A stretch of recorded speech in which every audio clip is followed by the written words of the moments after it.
The temperature gauge hit the red zone about 40 miles past Rawlins. I noticed it climb for maybe 10 minutes before that, but I kept telling myself it was fine. Probably fine. The Corolla had gotten me through 3 states already, and I figured it could handle one more stretch of Wyoming interstate before I stopped for the night. I was wrong about that.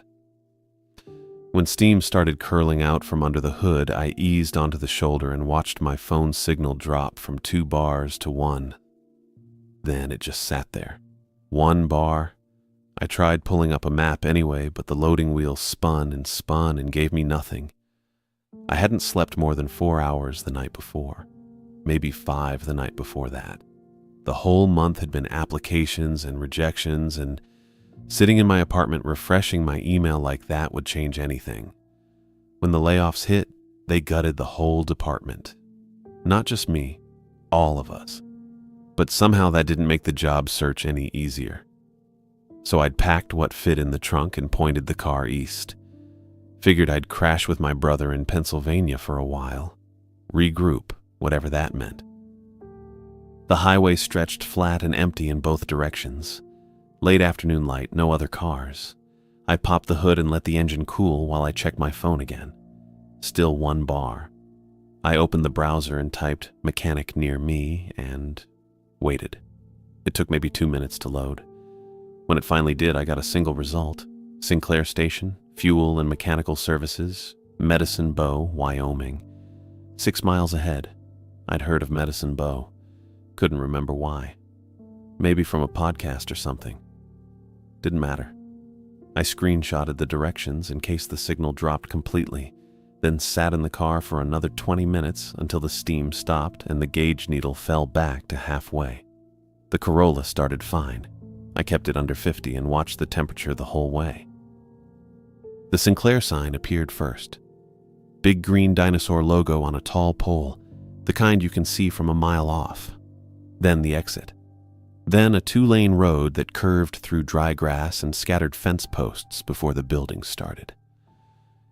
Medicine Bow didn't announce itself. No welcome sign. No population number. Just a cluster of structures that materialized on both sides of the road like they'd been there long enough to forget why. I slowed to 25. The streets were paved but old, cracked in places.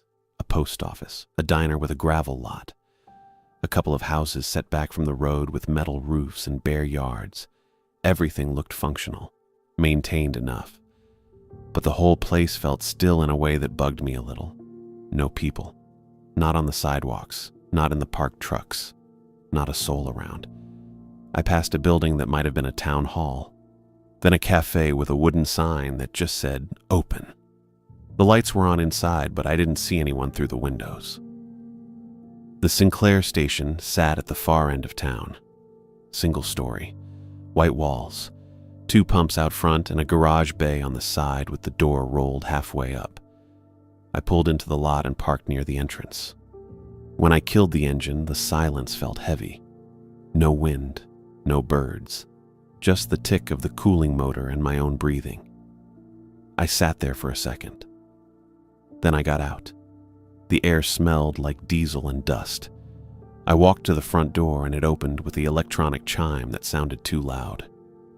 Inside was a counter, a few shelves with snacks and oil bottles, a coffee station in the corner with a half-full pot that looked hours old. A guy stood behind the register, tall, maybe 6 feet, sandy hair under a Sinclair cap, coveralls stained dark around the pockets and cuffs. He looked up when I came in but didn't say anything right away. "Hey," I said. "My car overheated on the interstate. I need someone to look at it." He nodded once. "Radiator?" "Probably. You let it cool before driving it here?" "Yeah." "Good." He pulled a rag from his pocket and wiped his hands. Didn't get them any cleaner. "I'm Frederick. I'm the only one in town who still works on radiators." "Hudson," I said. He didn't offer to shake hands, just folded the rag and set it on the counter. "I can look at it tomorrow morning. 7:30. "That works. Is there a motel around here or—" "Vicky's got a place, back house apartment. She rents it on Airbnb." I pulled out my phone. Still 1 bar, but it held. I opened the app and searched Medicine Bow, and yeah, there it was. 1 listing. A small studio behind a main house. $72 a night.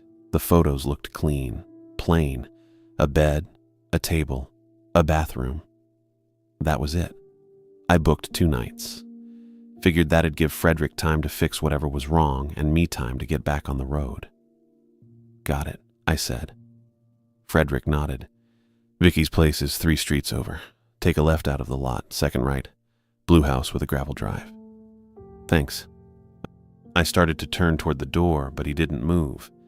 Just stood there looking at me. Not hostile, not friendly. Something in between. You passing through? He asked.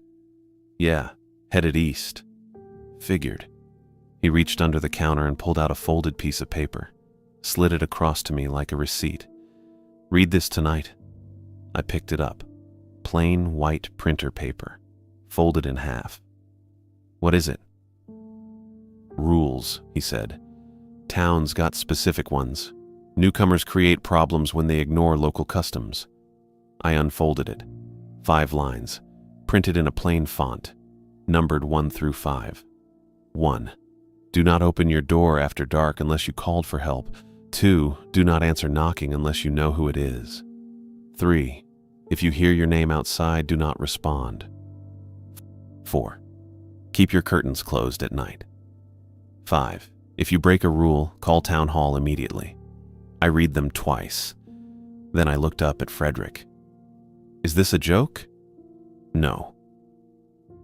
Okay. I waited for him to smile or clarify or something.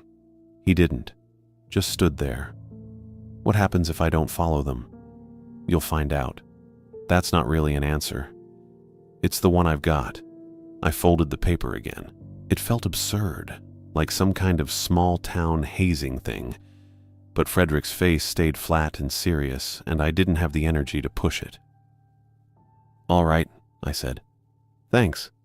7:30 tomorrow, he said. Got it. I shoved the paper into my pocket and left. Vicky's house was right where Frederick said it'd be. Blue siding, gravel driveway, a main house in front, and a smaller structure behind it connected by a covered walkway. I parked next to an older Ford pickup and grabbed my duffel from the trunk. The back house door had a keypad lock. Vicky had sent the code in the Airbnb message. I punched it in, and the door clicked open. Inside was exactly what the photos promised. A single room with a bed against one wall, a small table and 2 chairs, a kitchenette with a hot plate, and a mini fridge. A door in the back led to a bathroom. Everything was clean, neutral, impersonal. I dropped my bag on the bed and sat down.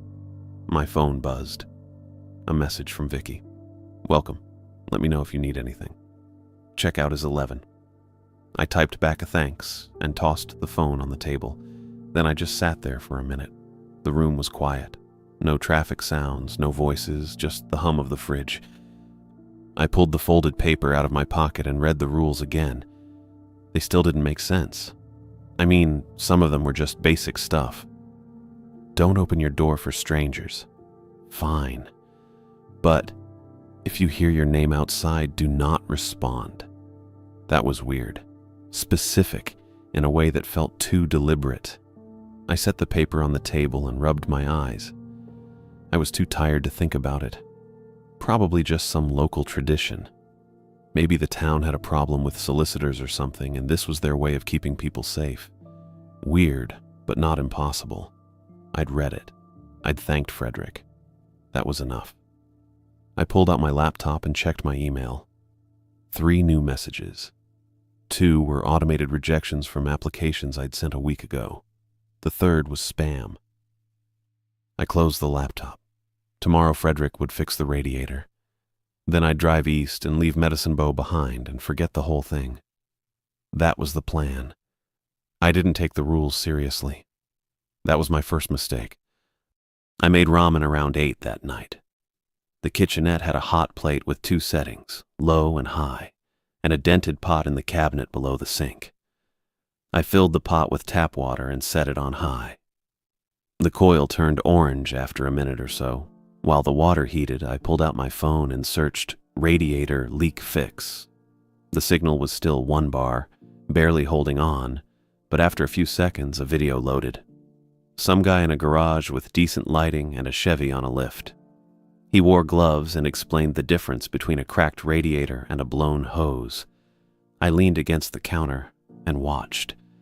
The water started boiling. I dumped the ramen block in and broke it up with a fork.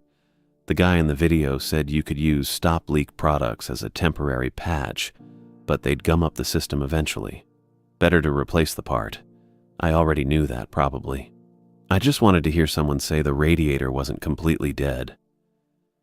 I turned the hot plate off and let the noodles sit for a minute. The apartment smelled like sodium and whatever flavoring powder they put in the cheap stuff. Chicken, I think. I'd grabbed a 12-pack of them from a grocery store outside Laramie because they were on sale and didn't need refrigeration. I ate standing up, scrolling through my phone. Email had nothing new. My brother hadn't texted back yet. I'd sent him a message earlier saying the car broke down and I'd be a day or two late. He'd see it eventually. The folded paper with the rules sat on the table where I'd left it. I glanced at it a couple times while I finished the ramen. It still felt ridiculous. Local superstition, maybe. Small towns had weird things sometimes. I remembered a place in Arizona where everyone painted their porch ceilings blue to keep wasps away. Didn't actually work, but people did it anyway. I figured this was the same deal. Some old tradition that stuck around because nobody questioned it. Frederick probably handed that paper to every outsider who came through just to see if they'd take it seriously.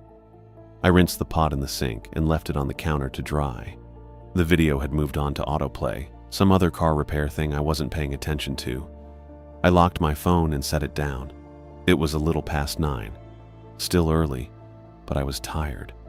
I thought about going to bed, then remembered I hadn't showered since leaving Utah. I grabbed a towel from the shelf near the bathroom and turned the water on. It took a while to get warm. The shower was fine. Small, but the pressure was decent and the drain didn't back up. I stayed under longer than I needed to, just letting the hot water work on my shoulders. I'd been driving for 2 days straight before the car gave out, and my back felt like it. When I got out, the mirror was fogged over. I wiped a section clear with my hand and looked at myself. Same face, tired eyes, hair sticking up weird in the back. I needed a haircut, but that wasn't happening anytime soon. I pulled on a t-shirt and sweatpants and walked back into the main room. My phone said 9:12. That's when it clicked. The first rule. The one about locking doors. Do not open your door after dark unless you called for help. I looked at the back door. The deadbolt was already thrown. I'd locked it when I came in, out of habit, but the rule didn't say lock it after dark. It said, don't open it. And the cutoff was 9:10. I stood there for a second, trying to remember if the rule actually specified a time, or if I was filling that in myself. I walked over to the table and unfolded the paper. Do not open your door after dark unless you called for help. No time. Just after dark. I checked my phone again. Sunset in Wyoming this time of year was around 7:30, maybe 8. So I'd already been past the cutoff for over an hour. I just hadn't thought about it. Which probably didn't matter because the rules were nonsense anyway. But my brain wouldn't let it go. I walked to the back door and checked the deadbolt again. Locked. Obviously locked. I'd checked it twice already. The window above the kitchenette sink didn't have curtains. Rule 4 said to keep them closed at night, but there was nothing to close. Just glass and a sill. I filled a mug with tap water from the sink. It was chipped along the rim, white ceramic with a faded logo I couldn't make out. I set it on the sill, right in the center of the window. I don't know why I did that. It felt like the kind of thing you were supposed to do. Old superstition stuff. Leave water out. Maybe it helps. Maybe it doesn't. Probably it just sits there and gets dusty. I stepped back and looked at the mug for a second, then felt stupid and went to sit on the bed. My laptop was still in my bag. I thought about pulling it out, checking if the Airbnb had Wi-Fi, but I didn't feel like it. Instead, I lay back and stared at the ceiling. It was textured, that popcorn kind they don't do anymore because of asbestos or something. The room was quiet. No traffic sounds, no neighbors, nothing. Just the hum of the mini fridge in the corner. I closed my eyes. At 10:37, someone knocked on the back door. 3 knocks. Slow. Spaced evenly, maybe 2 seconds apart. They weren't loud, but they weren't soft either. Deliberate. Close to the frame, like whoever it was had their knuckles right up against the wood. I sat up fast. Heart doing that thing where it kicks into second gear before your brain catches up. The knock stopped. I stayed on the bed, listening. My phone was on the table. The room was dark except for the glow from the window above the sink, streetlight or moon or something outside. Nobody knocked at 10:30 at night unless something was wrong. I stood up and walked toward the door. My hand was halfway to the knob when I stopped. The second rule, do not answer knocking unless you know who it is. I pulled my hand back. "Hello?" I said. Not loud, just enough to carry through the door. No answer. I waited. My pulse was still up and I could feel it in my throat. This was stupid.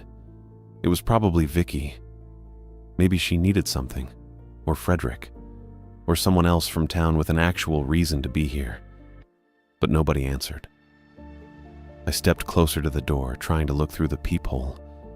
It was one of those cheap brass ones, the kind that distorts everything. I could see the covered walkway outside, dim and empty.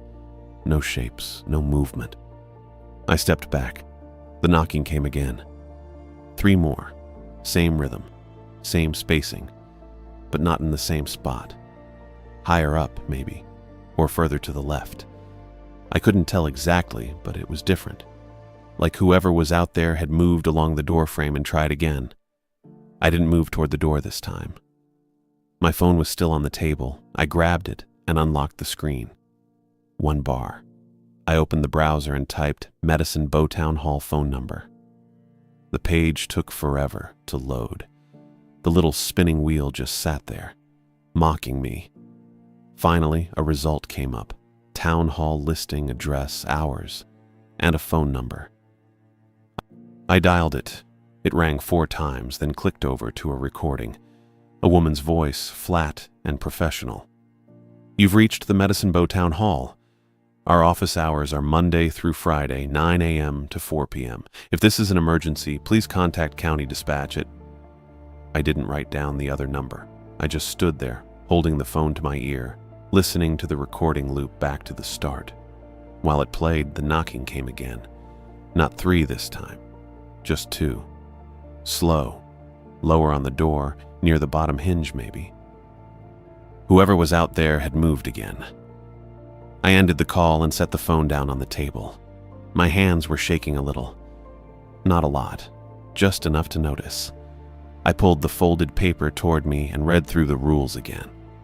Do not open your door after dark unless you called for help. I hadn't opened it. Do not answer knocking unless you know who it is. I didn't know who it was, so I hadn't answered. Technically, I'd said hello, but I didn't open the door. That had to count. The third rule was about hearing your name outside. Nobody had said my name. I looked at the door. Still closed. Deadbolt still thrown. I walked to the window above the sink and looked out. The mug of water sat where I'd left it. Outside, I could see part of the gravel driveway and the side of Vicky's main house. A porch light was on over there, yellow and dim. No movement, no people. I stepped back from the window and sat down at the table. The knocking didn't come again. I waited. 5 minutes. 10. Nothing. My brain kept trying to come up with explanations. Someone got the wrong address. Someone was messing with me. Kids, maybe, though I hadn't seen any kids in town. Frederick, testing me to see if I'd follow the rules. None of it felt right. I sat there in the dark, listening to the hum of the fridge and the sound of my own breathing. And I realized the rules probably weren't a joke. Something was out there. I didn't know what. But it had knocked on my door 3 separate times, moving each time, and it hadn't said a word. I stayed inside, didn't open the door, didn't look through the peephole again, and I started thinking maybe Frederick had a reason for handing me that paper. I woke up to sunlight coming through the window above the sink. 6:42, according to my phone. The mug of water was still there on the sill. I'd half expected it to be gone or knocked over or something, but it just sat there catching light. The door was still locked. No scratches on it that I could see. No marks. I got dressed and checked the peephole one more time before unlocking the deadbolt. The walkway outside looked completely ordinary. Gray concrete, a little dusty. The main house sitting there with its blue siding and quiet windows. My Corolla parked next to Vicky's truck. That bothered me more than it should have. Morning made Medicine Bow look normal again, which unsettled me more than it reassured me. Like the whole thing reset when the sun came up. I kept thinking about the knocking. 3 knocks, then 3 more from a different spot, then 2 down low near the hinge. Something that moved. Something that never said a word. But now everything looked fine. I grabbed my phone and wallet and locked the door behind me. The air smelled clean, cold but not freezing. It was probably mid-40s, decent for late October. I walked back toward the main street, past the post office and the houses with their metal roofs. A pickup truck rolled by going maybe 20 miles per hour. The driver didn't wave or look over, just kept going. I spotted the cafe I'd seen yesterday. The Virginian Hotel, according to the sign painted above the door. Not really a hotel anymore, I figured. Just the cafe part still operating. The wooden open sign hung in the window, and I could see a few people inside through the glass. I went in. The place was small, maybe 10 tables, half of them occupied. A counter along the back with stools. Everything looked old but clean. Wood paneling on the walls, framed photos of the town from decades ago, a ceiling fan turning slow overhead. It smelled like coffee and bacon grease. A woman about my age came over with a menu. Dark auburn hair pulled back in a ponytail, freckles across her nose, wearing a diner uniform with a white apron. She smiled the kind of smile you give to travelers passing through. "Morning," she said. "Just you?" "Yeah." She gestured to a 2-top by the window. I sat. She set the menu down and pulled out a notepad. "Coffee? Please." She walked off and came back 30 seconds later with a white ceramic mug and a pot. Poured it without asking if I wanted room for cream. I didn't care. I wrapped both hands around the mug and let it warm my fingers. "You know what you want, or you need a minute?" I glanced at the menu. Eggs, toast, bacon, pancakes, standard stuff. Eggs over easy, toast and bacon. Hash browns. Sure. She wrote it down and took the menu. "You're staying at Vicky's place?" I looked up. "Yeah, how'd you know?" "Small town." She shrugged. "Frederick mentioned you yesterday. Said your car overheated." "Right." I sipped the coffee. It was hot and strong and tasted fine. "He's looking at it this morning. He'll get it sorted." She tucked the notepad into her apron pocket. "I'm Anna, by the way." "Hudson." "Well, welcome to Medicine Bow, Hudson. Food'll be out in a few." She walked back toward the kitchen. I sat there drinking coffee and looking out the window at the empty street. A couple came in and sat at the counter. Anna brought them coffee without asking. They ordered without looking at menus. Everyone seemed normal. Calm. Like last night didn't happen. Anna came back with my food maybe 10 minutes later. Eggs cooked right, bacon crispy, toast with butter already spread on it. Hash browns golden and salted. I started eating. She refilled my coffee without me asking. You heading out today? She asked. Depends on the car. Probably tomorrow. She nodded, hesitated. Then she set the pot down on my table and leaned in a little, lowering her voice. Frederick gave you the paper, right? I stopped chewing, swallowed. The rules? Yeah, he did. Okay, good. She glanced toward the couple at the counter, then back to me. People get careless with screens. I blinked. Screens? Phones, laptops. The blue light shows through curtains at night and people forget that counts. She said it carefully, like she was trying not to sound crazy. Just make sure your curtains are closed if you're using anything with a screen after dark. That's all. I set my fork down. The rules didn't mention that. It's part of Rule 4. Keep your curtains closed at night. Doesn't matter what the light source is. She picked up the coffee pot again. A lot of travelers don't think about it. They close the curtains, but then they're on their phone in bed, and the glow comes through the fabric. It's not thick enough to block it. I looked at her. She looked back, totally serious. Okay, I said. Thanks. She nodded like I'd just agreed to something reasonable. Let me know if you need anything else. She walked off. I sat there staring at my eggs. Part of me wanted to laugh. Part of me wanted to pack up and leave the car behind and hitch a ride out of here. But I just kept eating. The eggs were good, the toast was fine. The bacon was exactly what bacon should be. I nodded like I understood while still filing it under small-town weirdness. Maybe everyone here bought into some local superstition. Maybe it was a prank they played on outsiders. Maybe they were all in on it, and Frederick and Anna had some bet going about how long it'd take me to freak out. But the knocking last night didn't feel like a prank. I finished breakfast, left a $10 bill on the table, and walked out. The Sinclair station looked the same as yesterday. 2 pumps, white walls, garage bay with the door rolled all the way up now. My Corolla was already inside.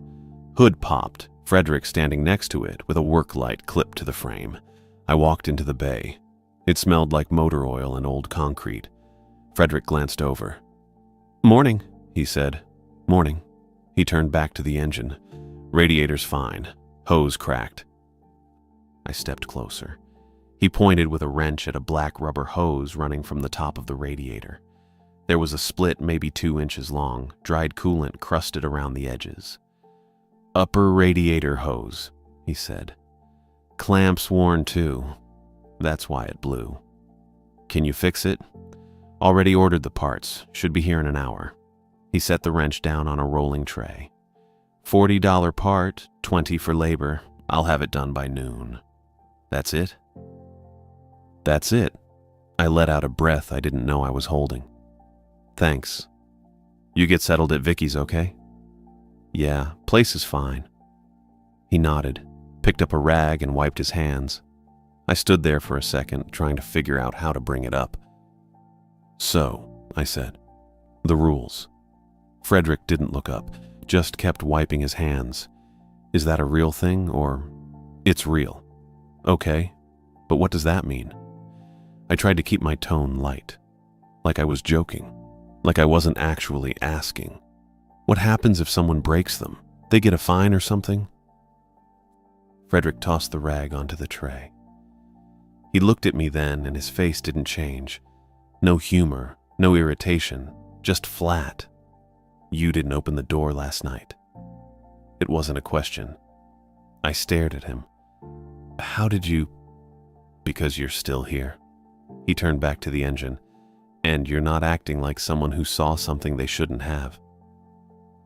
My stomach dropped a little. Someone knocked. I figured. 3 times, different spots on the door. Frederick reached for a socket wrench, and you didn't answer. No. Good. He said it the same way Anna said it when I confirmed I had the rules. Like I'd passed some kind of test I didn't know I was taking. I leaned against the workbench. What was it? Don't know. Doesn't matter. It knocked on my door. It knocked on a lot of doors. Frederick loosened a bolt near the hose clamp. That's what it does. What is it? He paused, set the wrench down, straightened up and looked at me. Town sits beside the tracks, he said. Things come through at night that aren't freight. I waited. Rules don't stop anything from arriving, he continued. They stop it from noticing you. I opened my mouth, closed it. That doesn't make sense. It doesn't have to. So what? Something just wanders around knocking on doors, and if you answer it, what? It kills you? Frederick picked up the wrench again. Some people disappear, some people don't. Depends on what noticed them and what they did after. That's not an answer. It's the one I have. Same thing he said yesterday. I rubbed my face with both hands. This is insane. Maybe. He went back to loosening the clamp. But you didn't open the door. I stood there watching him work. My brain kept trying to rationalize it. Someone messing with me, a person, not a thing. Maybe a drifter or someone with a mental illness who wandered through town at night. That made more sense than whatever Frederick was implying, but the knocking moved. 3 knocks in one spot, 3 in another, 2 down low. A person could do that. A person could absolutely do that. Except no person I'd ever met would knock like that and never say a word. Never call out a name or ask a question. Just knock and move and knock again. Is it every night? I asked. No. Is it random? Seems like it. How long has this been happening? Frederick shrugged. Long as I've been here. Longer, probably. And people just live with it. People follow the rules. He glanced at me. The ones who don't stay long. I latched onto that, decided it was about attention. Whatever was out there, person, animal, something else, it responded to certain triggers. Opening doors, answering knocks, showing light through windows. If you didn't give it a reason to focus on you, it moved on. That made sense. Kind of. I could work with that. So if I just keep the curtains closed and don't open the door, I'm fine. Long as you follow all 5 rules, yeah. What about extra locks? Or putting something in front of the door? Frederick looked at me for a long moment. You can do that if it makes you feel better. But it won't help. Didn't say that. You didn't say it would either. He turned back to the engine. Parts will be here soon. You can wait inside if you want. There's coffee. I stood there a few more seconds, then walked into the front part of the station. Poured myself a cup of coffee from the half-full pot. It tasted burnt. I sat on the bench by the window and stared out at the empty street. I convinced myself I could improve my odds by adding extra security. A chair wedged under the door handle. Maybe check if Vicky had an extra lock I could install. Keep my phone charged and the town hall number ready to dial. It was about attention. Frederick basically confirmed that, so I'd make sure nothing had a reason to notice me. I figured if I was stuck here another night, I could at least do something about the door situation. Frederick had my car until noon. I walked back to the studio, grabbed my wallet and keys, and drove the Corolla, still smelling faintly of coolant and hot metal, back toward the interstate. Rawlins was about 40 miles west, big enough for a Walmart or a hardware store, somewhere that sold actual locks. The drive took maybe 50 minutes. The road stretched flat and empty, broken only by fence posts and the occasional ranch house set back from the highway. I passed one truck going the opposite direction. That was it. Rawlins had that same high plains look as Medicine Bow, just bigger. Wider streets, more buildings, a couple fast food places near the exit. I spotted the Dollar General first, pulled into the lot and killed the engine. Inside smelled like cardboard and floor cleaner. Fluorescent lights hummed overhead. I walked past aisles of cleaning supplies and snack food until I found the home improvement section in the back corner. Not much there. batteries, extension cords, a pegboard display with door hardware hanging from metal hooks. I grabbed a motion-activated light, the cheap kind that runs on batteries, $10, and a door chain, the kind you screw into the frame so you can crack the door without opening it all the way, $4. Not fancy, but it'd work. The cashier was young, maybe early 20s, with long black hair and a name tag that said Becky. She scanned the light and the chain without looking up. "Find everything okay?" she asked. "Yeah," I said. She told me the total, $15 and change. I paid cash and she handed me the receipt, already looking past me toward the door. Nobody else in line. I grabbed the bag and left. The drive back felt faster. I kept the receipt in my pocket and didn't think about much. I got back to the studio around 2 in the afternoon. The sun was high and bright, the kind of light that made everything look washed out and ordinary. I unlocked the door, dropped the bag on the table, and pulled out the motion light first. It came in one of those plastic clamshell packages that's impossible to open without scissors. I dug through the kitchenette drawers until I found a steak knife and sawed through the edge. The light was white plastic, smaller than I expected, with a sensor eye on the front and a little bracket on the back. Instructions said it needed 3 AA batteries. I checked the drawer again. No batteries. I'd have to grab some later, or maybe Vicky had extras. The door chain was easier, just 2 pieces, bracket and slider, with screws in a tiny plastic bag taped to the cardboard. I opened my phone and searched how to install door chain.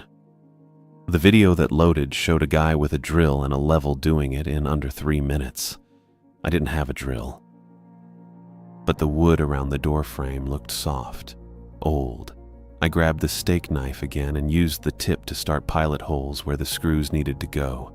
It worked. Took longer, but it worked. I lined up the bracket on the door frame first, about chest height, and drove the screws in by hand using a quarter from my pocket. The threads bit into the wood and held. Then I did the slider piece on the door itself, making sure it lined up when the door was closed. Took me maybe 20 minutes total. When I was done, I opened the door, slid the chain into place, and pushed. The door stopped after 3 inches, chain pulled tight, exactly how it was supposed to. I stood there looking at it for a second. It felt good, useful, like I'd actually done something that mattered instead of just waiting around for things to happen to me. First time in weeks, I felt like I had control over anything. Probably stupid. A $4 chain wasn't going to stop whatever had been knocking 2 nights ago, but it made me feel better anyway. I closed the door, locked the deadbolt, and left the chain dangling. That night, I locked up early. The sun hadn't even set yet, maybe 7:15, sky still purple-orange over the hills, but I didn't care.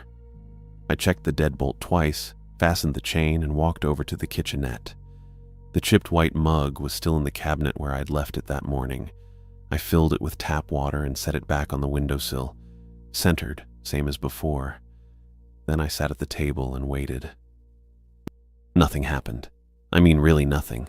No knocking, no movement outside. Just the quiet hum of the mini fridge and the occasional creak of the house settling.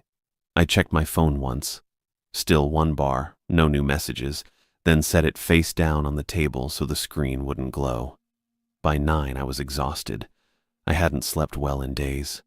Maybe weeks if I counted everything before the drive. I brushed my teeth, changed into the t-shirt I'd been sleeping in, and collapsed onto the bed.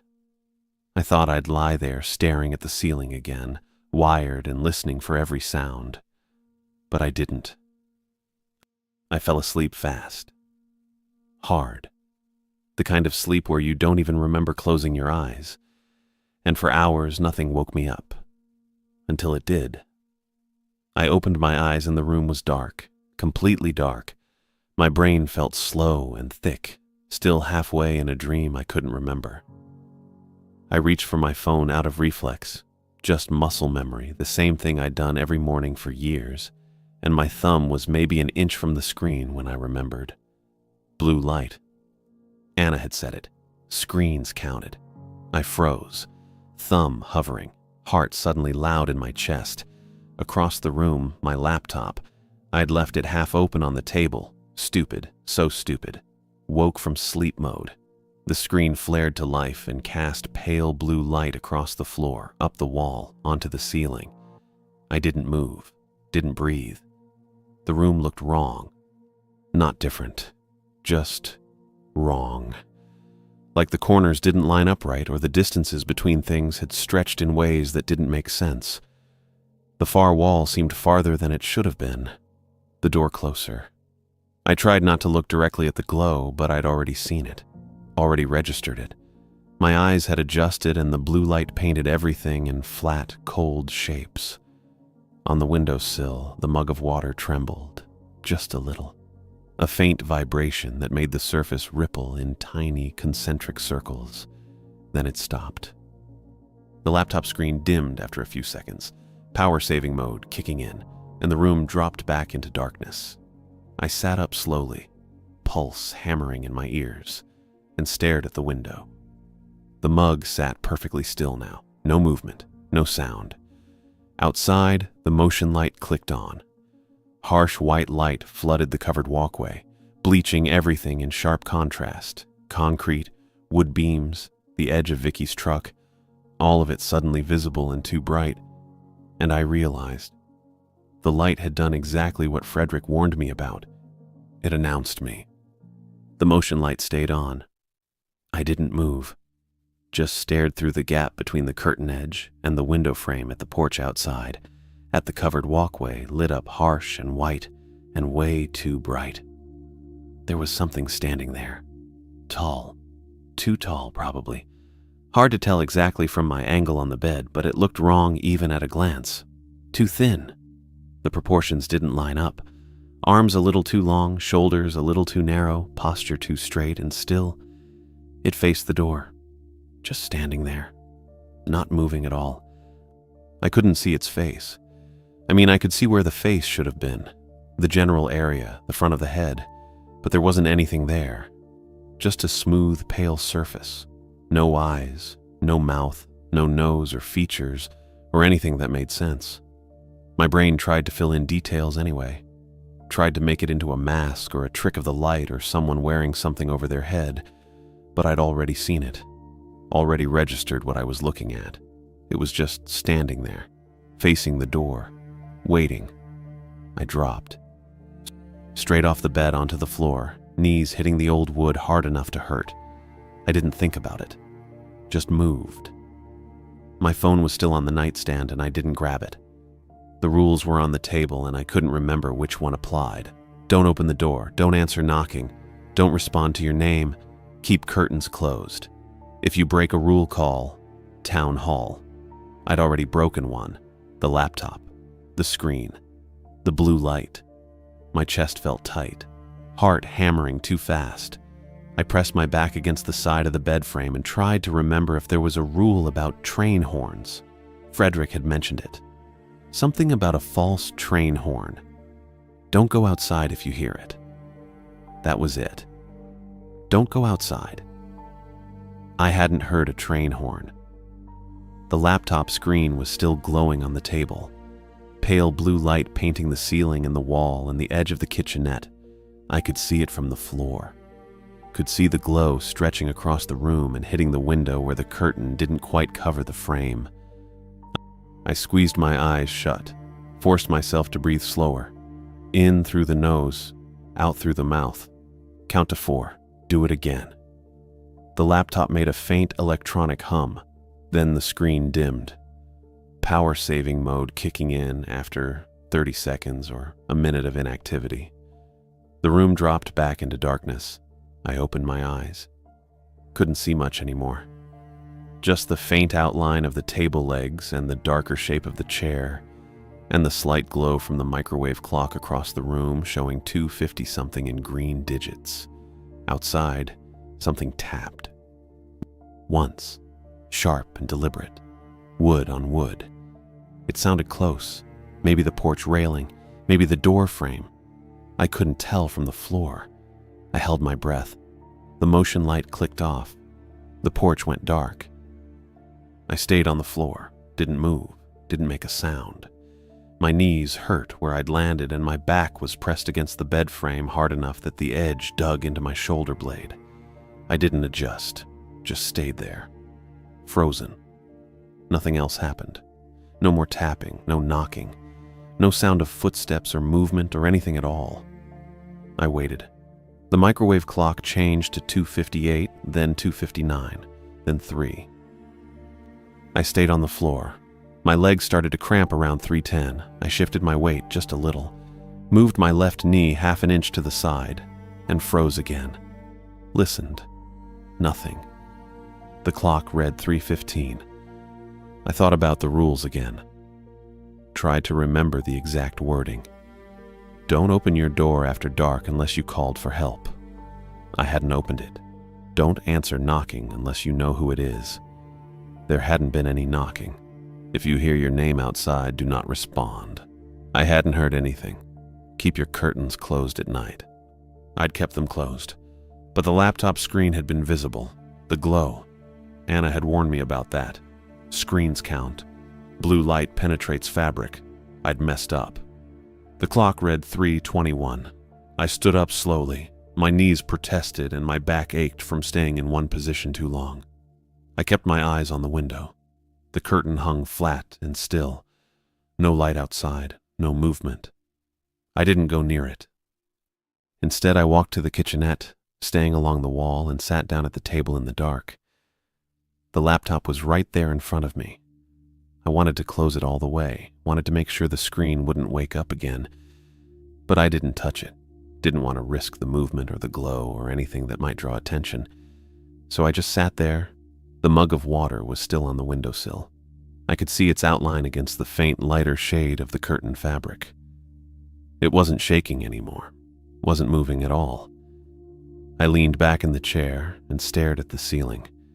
I was furious, at myself, at the whole situation.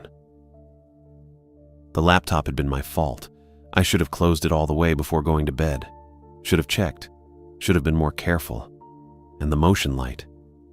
That was worse. I'd installed it thinking it would help, thinking it would give me warning or make me feel safer or do something useful.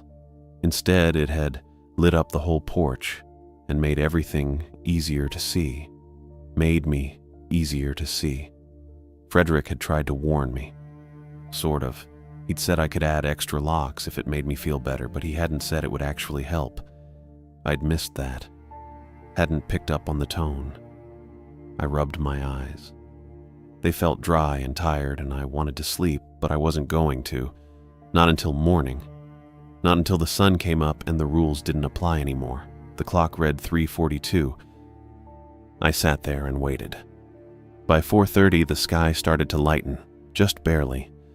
A faint grayish tinge at the edges of the curtain that grew slowly into something closer to dim blue. By 5:15, I could see the room clearly again. Table, chairs, kitchenette, bed against the wall. Everything normal, everything safe. I finally closed the laptop. The next day felt fine. It felt normal, safe. The sun was up and the porch was empty, and there was nothing outside except gravel and Vicky's truck and the main house with blue siding. I checked through the peephole first, just to be sure. But the walkway looked ordinary. No shapes, no tall, too thin figures, no marks on the wood.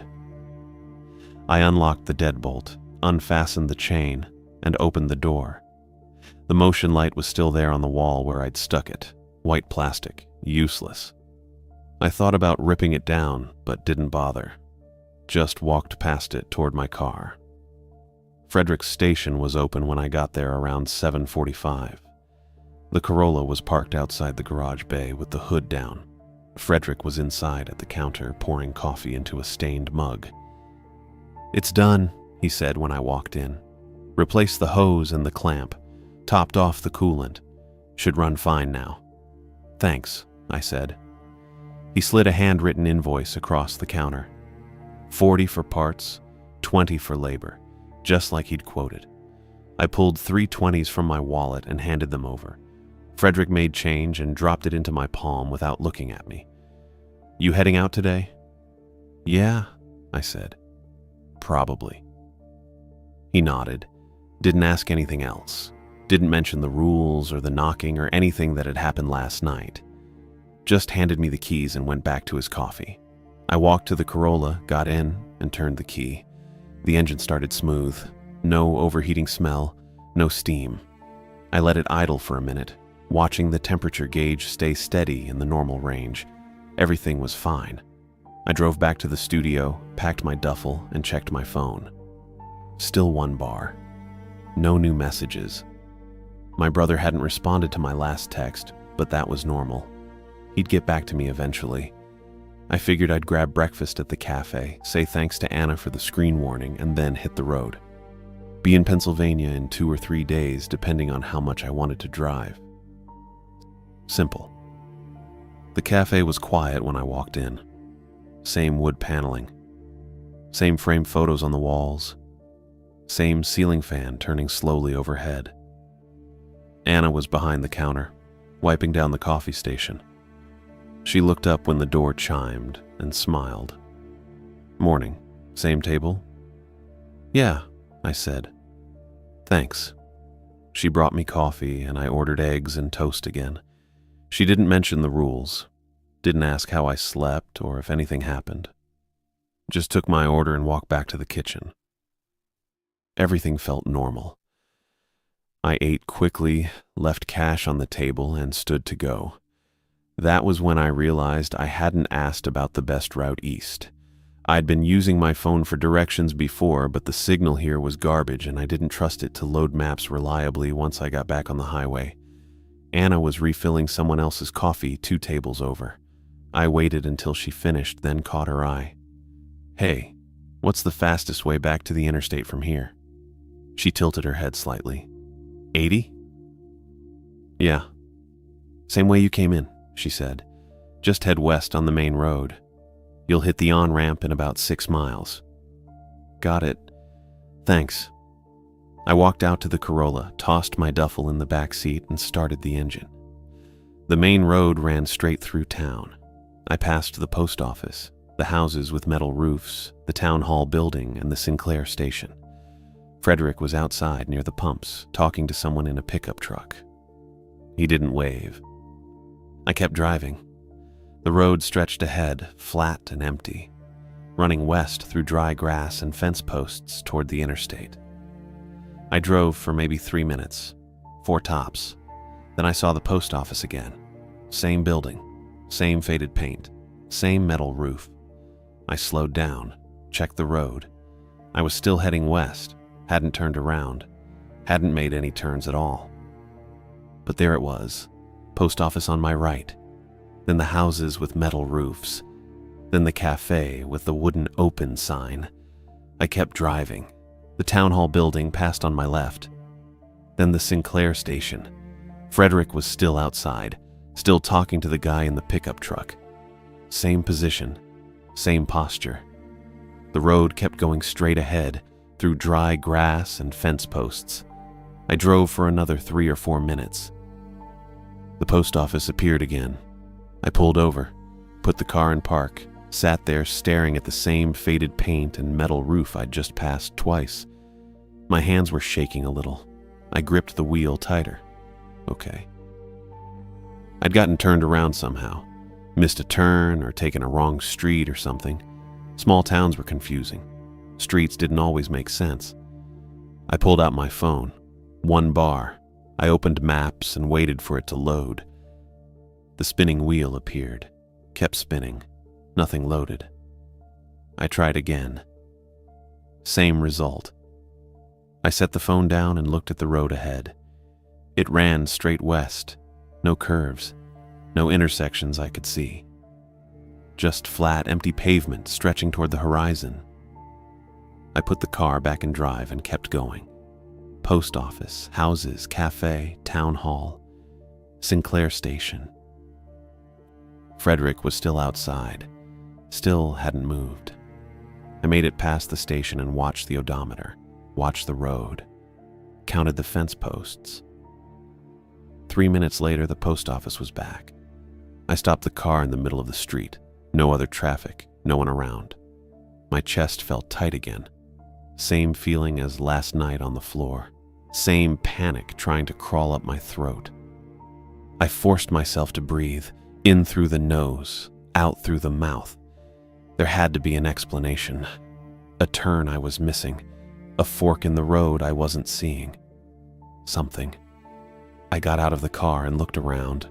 The road behind me ran straight back through town. The road ahead ran straight west. No turns, no side streets, no options. I got back in the car and tried heading east instead. The road curved slightly after the first house. I followed it, past Vicky's blue house with the gravel driveway, past 2 more houses I didn't recognize. Then the road just stopped. Not a dead end exactly. More like the pavement faded into gravel, and the gravel faded into dirt, and the dirt faded into scrub grass and nothing. I sat there staring at where the road used to be. Then I turned around and drove back toward town. I turned the GPS back on after that 3rd dead-end drive east. Figured maybe I'd just missed something. The screen loaded, showed my position as a blue dot in Medicine Bow, and immediately plotted a route to Interstate 80 West. 12 minutes, straight shot. I followed it. The voice told me to turn right in 0.3 miles. I turned right, past a house I didn't recognize, then another. The road curved left and I ended up on a county route marked CR 487. The GPS recalculated. It told me to continue for 2.1 miles, then turn left. I turned left, drove past fence posts and empty grass, saw a grain silo in the distance that I hadn't noticed before. The road bent right, then straightened. I kept going. The GPS said to turn right in half a mile. I turned right, and there was the Virginian Hotel, same wooden sign, same gravel lot with 3 pickups parked out front. I'd just driven a full loop. I pulled over and stared at the GPS. It was still showing the route to I-80. Still said 12 minutes. I tapped the screen and zoomed out. The map looked normal. Roads branching off in different directions. Town labeled clearly. Interstate marked in blue to the west. I started driving again. This time I ignored the first turn and kept going straight. The GPS recalculated. Told me to make a U-turn. I didn't. I just followed the road in front of me, watching the odometer tick up. 1 mile, 2 miles, 3. The road curved left, then right, then left again. And there was the Virginian Hotel. I actually laughed. Not because it was funny, just because I didn't know what else to do. I turned the GPS off, tossed the phone onto the passenger seat, pulled back onto the road and decided to follow the signs instead. There was one up ahead, white with black letters. Interstate 80 West, 6 miles. I followed it, drove through town heading west, past the post office, past the houses with metal roofs, saw another sign at the far edge of town. Same thing. Interstate 80 West, 6 miles. I kept going. The road stayed straight for maybe 2 minutes. Then it curved, not sharply. Just a gentle bend to the right. I followed it. Past more fence posts, more grass, a rusted tractor sitting in a field. Then another sign. Interstate 80 West, 6 miles. And past that, the post office. I checked the odometer. I'd driven 7 miles since the last time I saw it. I kept driving. Past the cafe, past town hall, past the Sinclair station where Frederick was standing outside near the pumps talking to a guy in a pickup truck. Same guy, same position, same conversation, probably. 3 minutes later, I passed the post office again. This time, I didn't stop. I just kept going. Past the whole sequence again. Post office, houses, cafe, town hall, Sinclair. Frederick still standing there, still talking. I counted this time. 3 minutes and 40 seconds between loops. I made it through 6 loops before I finally pulled into the Sinclair lot and parked next to the pumps. My hands were shaking, not a lot, just enough that I had to grip the wheel for a second before getting out. Frederick saw me. He said something to the guy in the pickup, then walked over. Didn't say anything at first, just looked at me. "Can't get out," I said. "I know. I've been driving for 40 minutes, same roads, same buildings. GPS doesn't work, signs don't work. I keep ending up back here." Frederick nodded. "Yeah." I waited for more. He didn't offer it. "So what do I do?" I asked. He glanced back toward the garage, then at me. "Town doesn't hold people with barriers, doesn't block the roads or lock the gates. Holds them with habit, with timing. I don't know what that means. Means you can't leave whenever you want. Means there's a window." I stared at him. A window. Safe time to go. Tied to the schedule. "The train schedule?" "Not the one online," Frederick said. "The old one. The real one." "How do I know when that is?" Frederick reached into his coveralls and pulled out a folded piece of paper. Not a new one. The same one he'd given me 2 days ago. He unfolded it and held it so I could see. "Rule sheets got more than rules," he said. I looked. The 5 numbered lines were still there, same as before, but at the very bottom, along the edge where the paper had been folded, there were tiny numbers. I hadn't noticed them before, probably because they were small, really small, printed in light gray ink that barely stood out against the white. I leaned closer. The numbers looked like dates or times. There was a sequence running horizontally, each one separated by a dash, and one of them was circled in pencil. 3:07 to 3:12 a.m., Frederick said.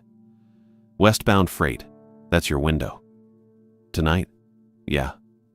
"And if I leave during that window, the roads work?" "If you follow the rules until then," Frederick said. "And if nothing's still paying attention when the train comes through." I felt something cold settle in my chest. What if it is? Frederick folded the paper back up and handed it to me. "Then you stay another night and try again."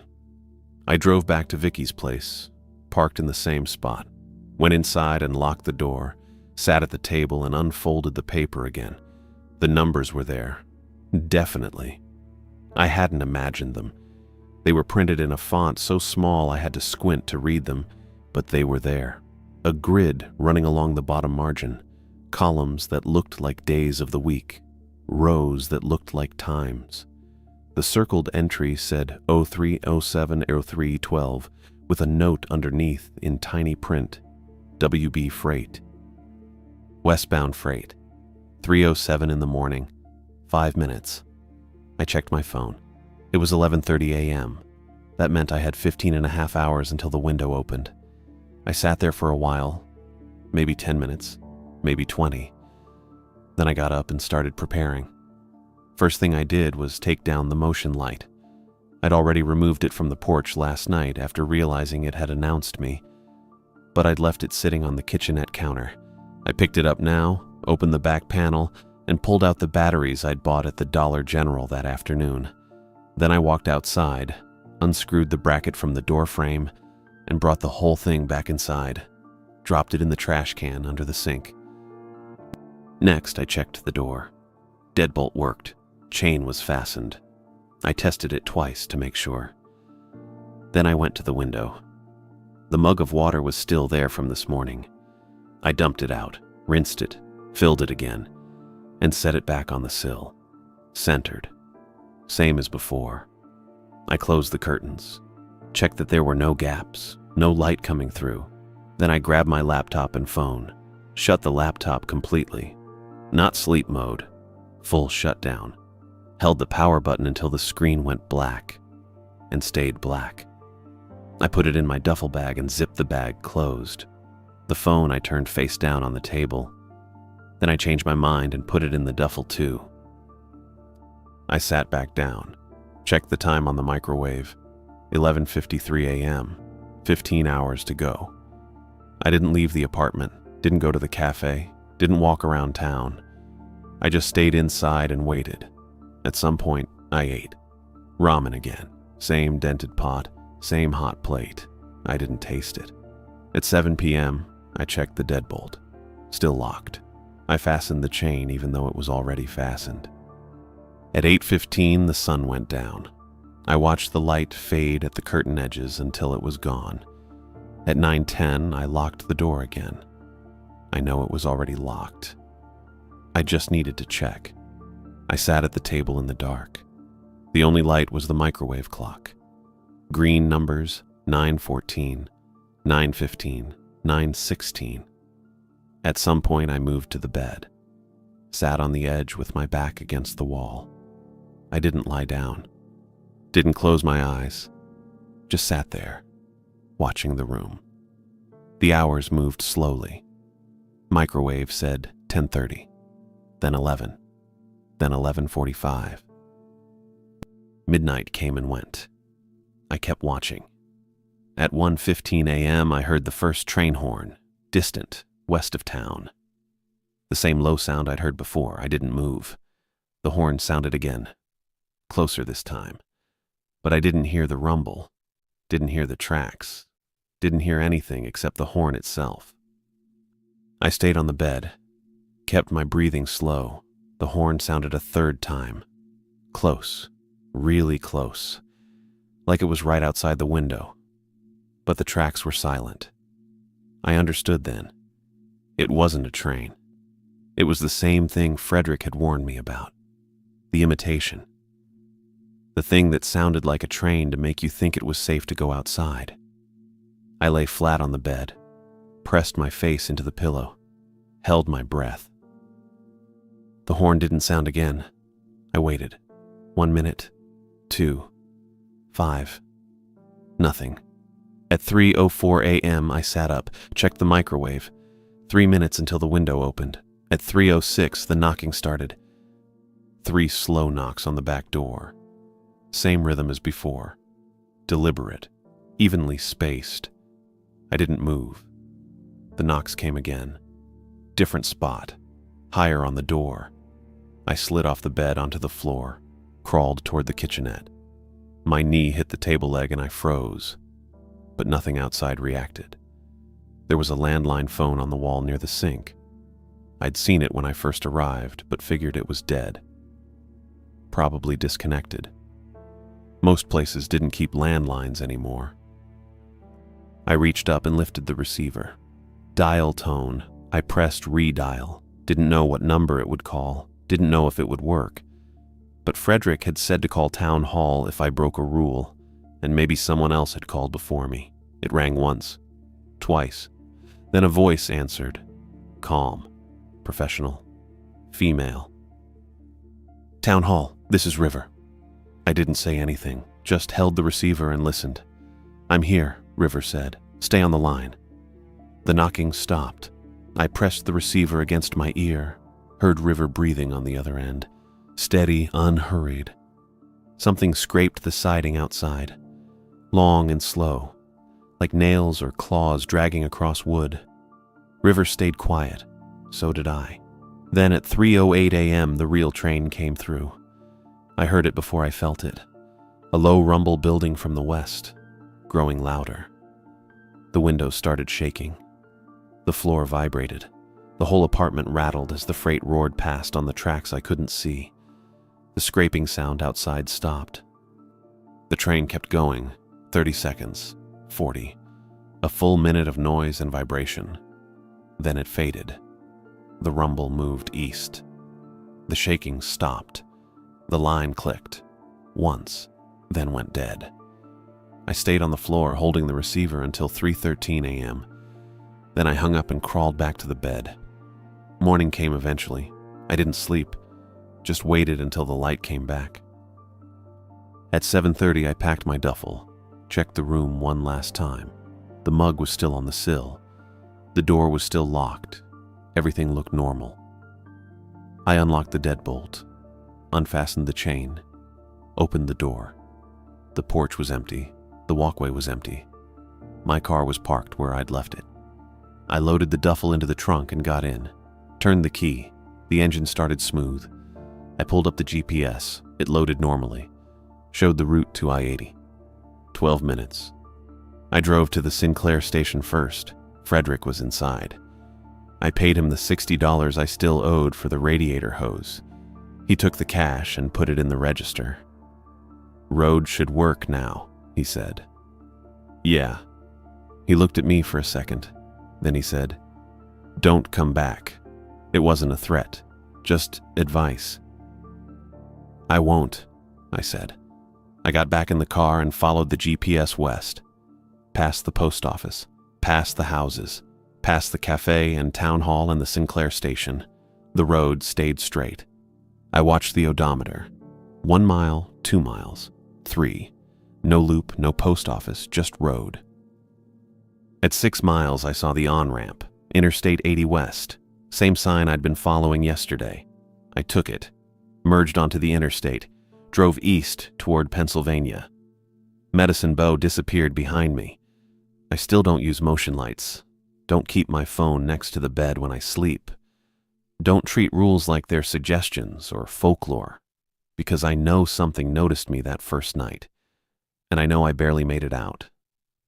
And I know if I ever give permission again, if I ever open the door or answer the knocking or let the blue light show, I won't get another window. That's just how it works.